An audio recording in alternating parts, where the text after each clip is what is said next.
Olá, vamos na aula de Sociologia hoje falar um pouco de pluralismo jurídico, legalidade e legitimidade. Então, o que nós podemos falar desses temas aí, desses tópicos tão importantes na aula de Sociologia hoje? Então, pluralismo jurídico, e ele quer dizer o quê? Que existe uma gama muito grande de codificações de normas jurídicas. Então nós sabemos, vamos pegar o exemplo do Brasil, que existe a Constituição Federal, que é o nascedouro de todas as leis, né? Que é a primaz do Brasil, e que abaixo dela existem as outras codificações. Essas codificações variadas permitem-nos entender que existe um pluralismo jurídico. Evidentemente que todos emanados de uma única fonte, que é a Constituição Federal, mas que dá contrastes diferenciados em cada um dos nichos, né, que o direito cuida. Então isso faz com que haja esse pluralismo. Isso é muito bom, muito rico para um país. E nós temos que analisar os outros dois princípios também, porque eles acabam caminhando juntos. Então aí nós vamos ter o princípio da legalidade, né, o que significa o princípio da legalidade? Que toda norma jurídica, toda lei, ela tem que estar embasada na criação de uma lei efetiva. Então, não existe uma lei pela metade. Ela tem que ser completa e emanada, criada por um órgão competente. Isso confere a ela o princípio da legalidade. Então, geralmente, quando existe uma controvérsia jurídica, o que se fala? Isso é legal? Isso pode ou isso não pode? Quando se pergunta isso, você está fazendo uma alusão ao princípio da legalidade. Se pode ou se não pode, se é correto ou se é incorreto. Então, o princípio da legalidade ele vai dar essa roupagem de legalidade para esse pluralismo jurídico que eu acabei de comentar com vocês. Nós também temos, em paralelo, o princípio da legitimidade. O que significa o princípio da legitimidade? Significa que os cidadãos eles precisam dar o aval para um agente representá-los. Eu vou dar legitimidade para que aquele grupo de pessoas ou aquela pessoa me represente. Então, essa característica da legalidade ela precisa também estar aí ligada ao da legitimidade. Então, elas caminham juntas para fazer com que o processo jurídico dentro de uma sociedade seja equilibrado. Então, havendo um pluralismo jurídico, havendo uma legalidade e uma legitimidade conferida aos agentes que irão defender a sociedade aí, na personificação aí do poder legislativo que cria, no poder executivo que administra e no poder judiciário que julga. Tá? Então isso é muito importante. E temos que entender, né, esses conceitos, eles nos ajudam a entender como as normas são criadas, como elas são aplicadas e também como elas são aceitas pelas pessoas. Né? As pessoas, para aceitarem as normas, as leis, elas têm que confiarem ou entenderem como que funciona essa engrenagem. Então tudo isso está dentro desse pluralismo que permite essas vertentes. E existem vários sistemas de normas convivendo ao mesmo tempo dentro de uma mesma sociedade. Então não existe uma norma única, universal, mas existem várias. Então essas várias normas elas se coadunam dentro do sistema estatal, dentro daquele país, porque acaba sendo automático, né, na personificação desses princípios aí. Antigamente, tradicionalmente, durante muito tempo se acreditou que somente o Estado poderia criar o direito. Somente o Estado poderia criar normas, leis, né? Mas, com o passar do tempo, essa prática social acabou percebendo que também existem, além do Estado, outros grupos que produzem regras que vão orientar comportamentos, como comunidades, não é? Religiões, empresas e organizações sociais. Elas também terão esse ordenamento, né? Essa hierarquização para fazer com que aí as suas configurações, né, suas formações sejam realmente validadas, produzindo regras entre elas, que vão orientar comportamentos. As regras elas existem de formas variadas pelas sociedades. Então, se você pegar hoje uma tribo aborígene afastada da civilização, ela vai ter ali a aplicabilidade de normas que dizem respeito tão somente a elas, porque lhes é peculiar, não é? Então, aquela ideia de que somente o direito cria normas não é totalmente válida, pegando como exemplos essas colocações, tá? Então, o direito não é o único agente emanador de leis. Então, nós temos que nos atentar a isso. A Constituição Brasileira de 1988, considerada a Constituição Cidadã, né, diga-se de passagem que é uma das melhores e mais elaboradas constituições do mundo, né, porque ela abarca vários direitos, né, ela menciona várias realidades aí, e então ela é um exemplo para outras constituições democráticas, a nossa Constituição de 1988. Então, ela reconhece, por exemplo, o direito das comunidades indígenas de manterem suas tradições e formas próprias de organização.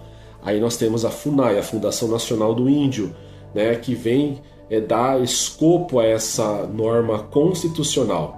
Então, por exemplo, muitas aldeias indígenas existem formas próprias de resolver conflitos, baseadas em tradições e decisões coletivas, e não necessariamente um sistema jurídico ordenado como o nosso dito tradicional. Então, cada comunidade, cada sociedade, ela adequa aí, né, junto a seus pares, as formas aí de decidir e de resolver conflitos. Existem também outros segmentos que criam regras e que orientam a vida de seus seguidores. Vamos pegar o caso da lei islâmica, né? Ela é conhecida como Sharia e ela regula questões como casamento, herança, comportamento social em diversos países da maioria muçulmana. Então a religião também tem esse papel de fazer com que haja a criação de regras na vida de seus seguidores. Também existem, né, os regulamentos internos que determinam condutas e sanções. Então existem normas específicas que vão ditar essas questões. Então nós temos os códigos de ética profissionais, né? Cada profissão tem o seu código de ética e cada profissional ele tem que se atentar a essas regras sob pena de terem direitos cassados, porque o código de ética é algo muito sério que o profissional tem que inclusive fazer juramento e tem que seguir, tá? Normas disciplinares em universidades. Por exemplo, as normas criadas dentro de uma faculdade, de uma universidade, são normas emanadas da direção ou da reitoria. Então, ali existem normas disciplinares dentro das universidades, que são criadas por elas. E as regras internas de empresas. Então, quando você está trabalhando numa empresa privada, você já no primeiro dia de alinhamento, você acaba conhecendo ou tendo que conhecer as regras internas das empresas, dessa empresa em específico, para você poder se adequar social e afetivamente dentro dela, conseguir aí desempenhar a sua função laborativa de uma forma adequada. Então, o que nós podemos tirar de noções importantes até agora desse estudo? O direito não nasce apenas do Estado, tá? Então ele nasce de outras questões.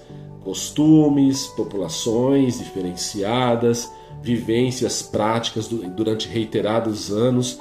Então tudo isso vai ajudar a dar a noção de que o direito não nasce apenas do Estado. Diferentes grupos sociais produzem normas próprias. Então, como eu disse, o exemplo das tribos aborígenes, né? Então cada grupo social tem as suas regras de convivência, que a maioria aceita e leva isso como a validade máxima. E também entendendo que a sociedade é complexa e diversa. E aí nós vamos entrar naquela questão que eu disse uma vez para vocês, que o direito ele acaba muitas vezes não acompanhando a evolução da sociedade, porque ela é complexa, primeiro ponto, né? Ela é muito rica em diversidades. Então, essa riqueza de diversidades vai gerar uma complexidade maior. E ela é muito diversa, né? Não dá para você padronizar. Então, esses três elementos, né, não nasce apenas do Estado, produzem normas próprias e a complexa e diversa serve para que nós consigamos, né, visualizar essas questões no dia a dia. Todas as ações do Estado e dos cidadãos devem estar de acordo com a lei, princípio da legalidade. Não se pode exigir ou obrigar alguém a fazer algo que não senão em virtude da lei, porque a lei que torna aí a obrigatoriedade do cumprimento. Então todas as ações dos Estados devem estar de acordo com as leis. Ninguém pode ser obrigado a fazer ou deixar de fazer algo sem previsão legal. Então esse é o princípio já constituído ali como um dos elementos principais da Constituição Federal, de que ninguém será obrigado a fazer ou deixar de fazer algo sem previsão legal. Tá? No Brasil, esse princípio está previsto lá na Constituição Federal, no artigo 5º, né? Assim como outros tantos elementos importantes. Caminhando um pouco mais, nós vamos analisar agora as características da legalidade. Então, a legalidade, reforço, é quando existe a premissa de que aquilo é válido realmente, emanado de um poder superior. Então, quais são as características da legalidade? Primeiro, supremacia da lei. A lei deve estar acima da vontade individual do governante.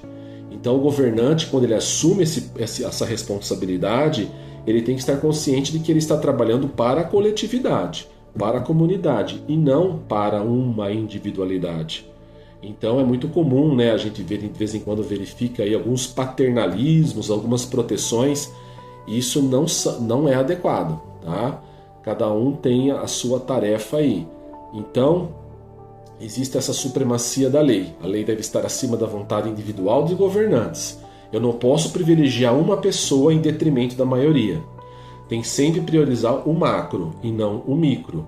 Limitação do poder estatal. O Estado não pode agir livremente, ele precisa seguir a lei. Então o Estado aí ele tem que seguir a lei, ele tem que seguir a Constituição Federal. Não pode contrariá-la. Senão isso vai configurar uma afronta à forma democrática de direito. A segurança jurídica, né?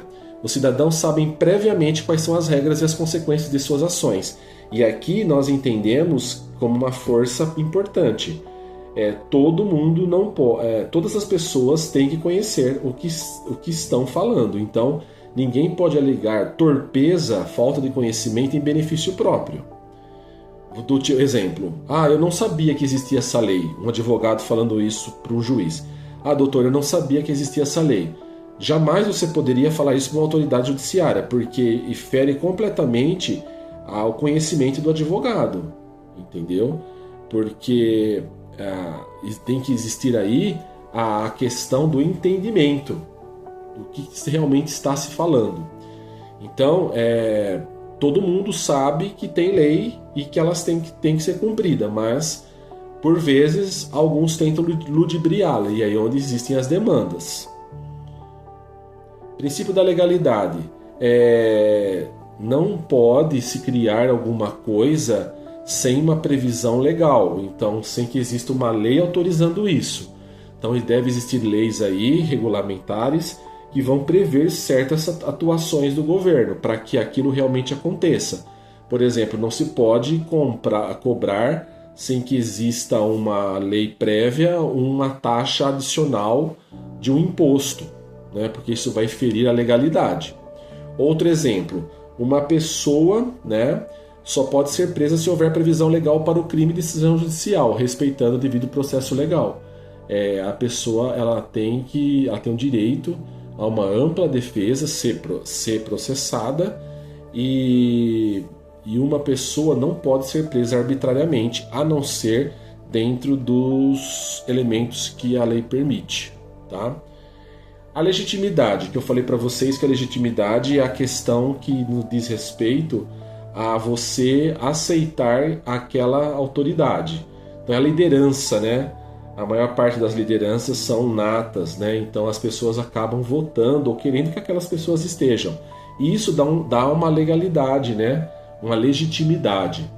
Então, a percepção de justiça e aceitação da sociedade. Então, ela vai visualizar e vai aceitar aquilo como um fato importante e vai seguir.